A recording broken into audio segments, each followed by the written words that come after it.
আজকে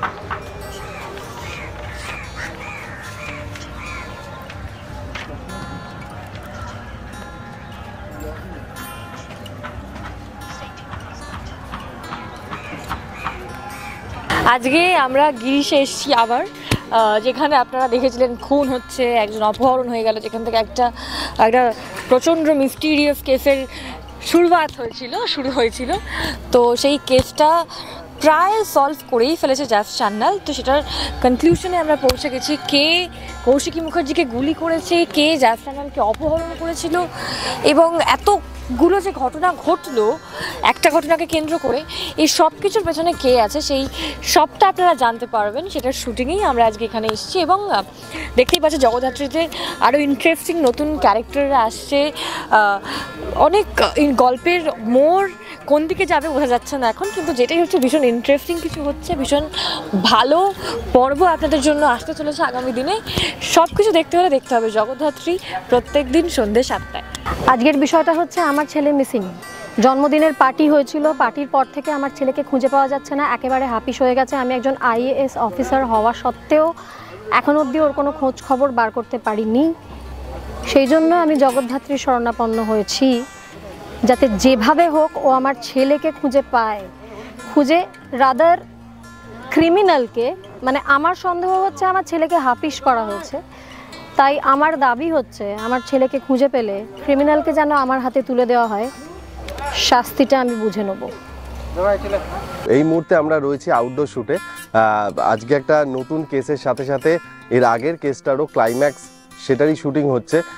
একটা নতুন একদম অন্য রকমের একটা গল্প আসতে চলেছে, আপনাদের খুব ভালো লাগবে। এবং তার সাথে সাথে কে কৌশিকী মুখার্জিকে গুলি করেছিল, কে জগদ্ধাত্রীকে গুলি করেছিল, কিডন্যাপ করেছিল, সেই ওভারঅলটা দেখানো হবে। মানে এই ক্লাইম্যাক্সটারই আজকে শ্যুট হচ্ছে। তো দেখতে থাকুন প্রতিদিন সন্ধ্যে 7টায় শুধুমাত্র জি বাংলায়। আজকে নমস্কার, আমি নীল সুজন মুখোপাধ্যায়। এই জগদ্ধাত্রী ধারাবাহিকের বিশেষ ভূমিকায় আমি অভিনয় করছি। উপল মৈত্র চরিত্রটির নাম, এবং চরিত্রটির যেটা ক্রাইসিস হচ্ছে, ডিমেনশিয়া রোগে ভুগছে। একসময় সে শুটার ছিল, ন্যাশনাল চ্যাম্পিয়ন ছিল, বন্দুকবাজ বলা যায়। তো তাকে দিয়ে একটা অপকর্ম করিয়ে নিয়েছে কোনো একটা দুষ্টু লোক, গল্প অনুযায়ী।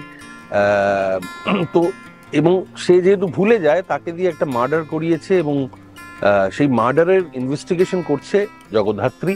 এবং সেই মার্ডারটাকে ধরার জন্য আজকে এইখানে আসা হয়েছে, কারণ এখানেই মার্ডারটা হয়েছিল, এই লোকেশনটায় রাতের বেলায়।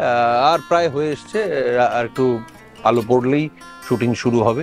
তো আজকে কৌশিকের প্রথম, মানে এই নতুন করে আবার এই সাজটার কারণটা কি? কারণটা একটাই, অপরাধীদেরকে ধরতে হবে, তার জন্য আবার একটা অ্যাকশন রিপ্লে হবে। যা যা সেদিন ঘটেছিল সেই একই জিনিস ঘটানো হবে, শুধুমাত্র অরিজিনাল অপরাধীকে শনাক্ত করার জন্য। মানে একই রকম ভাবে আমাকে একটা ফলস গুলি খেতে হবে, আবার ধপাস করে পড়তে হবে, এবং তার থ্রুতেই হয়তো আমরা পেয়ে যাবো যে আসল কে খুনি ছিল, কার ইনস্ট্রাকশনে পুরো বিষয়টা হয়েছে। আর কিন্তু ডিটেলে বলবো না, মোটামুটি আপনারাও গেস করতে পারছেন যে কি হতে চলেছে। এর থেকে বেশি কিছু বলে তো আর দেখতেই হবে না, তাহলে প্রতিদিন দেখতে হবে। মানে এই আসল ঘটনাটা, দুর্দান্ত যে এপিসোড আসতে চলেছে আপনাদের জন্য। এবং তারপরে কি করে কৌশিকী আর জগদ্ধাত্রী একসাথে অফিস দখল নেবে, মেহেন্দিকে সরিয়ে, বৈদেহী মুখার্জিকে সরিয়ে, উৎসব মুখার্জিকে সরিয়ে, মানে আমাদের কলতলা কালচারের সবাইকে সরিয়ে কি করে কৌশিকী এবং জগদ্ধাত্রী সেই জায়গাটায় ফিরে যাবে, সেটাই কিন্তু দেখার বিষয়। এবং সেটার জন্য আপনারাও অপেক্ষা করছেন আমি জানি, একদম আর আমরা অপেক্ষা করাবো না। খুব শিগগিরই আসতে চলেছে আপনাদের জন্য সেই চমক। চোখ রাখুন জি বাংলায়, শুধুমাত্র সন্ধ্যে 7টায় জগদ্ধাত্রীতে। দেখা হচ্ছে। আমাদের ডিপার্টমেন্টে আমারও উপরে যে বস আছেন, তার ইনস্ট্রাকশনে একটা নতুন কেস এসেছে। মানে একজন সোকল্ড হাই লেভেল আমলা, তার একমাত্র সন্তান হারিয়ে গেছে। সে নিজেও ইনভেস্টিগেট করেছে, কিন্তু তা খুঁজে পায়নি। তো জ্যাজ সান্যাল উপর তার অগাধ ভরসা, তাই জ্যাজ সান্যালকে এই কেসটা সমর্পণ করেছেন, যাতে আমরা জ্যাজ উদ্ঘাটন করে। তার সাথে আমাদের ফুল ডিপার্টমেন্ট তার সাথে থাকবে। এবং বাকিটা আর বলবো না, আপনারা দেখতে থাকুন জি বাংলা, প্রত্যেক দিন সন্ধ্যে 7টায়।